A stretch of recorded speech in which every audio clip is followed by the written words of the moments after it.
Günlük hayatımızda tükettiğimiz paketli gıdalar, şekerli içecekler fark etmeden çok fazla şeker tüketmemize sebep olmaktadır. Şeker tüketimini azaltmak için neler yapabiliriz?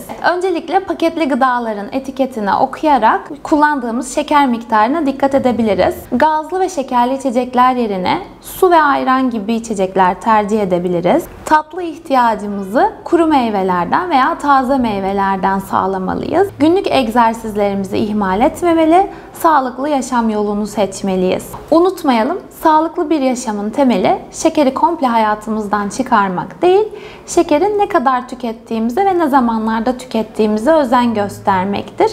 Bu hafta vesilesiyle hepimizi şeker tüketimimize dikkat etmeye ve etrafımızdakileri bu konuyla alakalı bilinçlendirmeye davet ediyorum.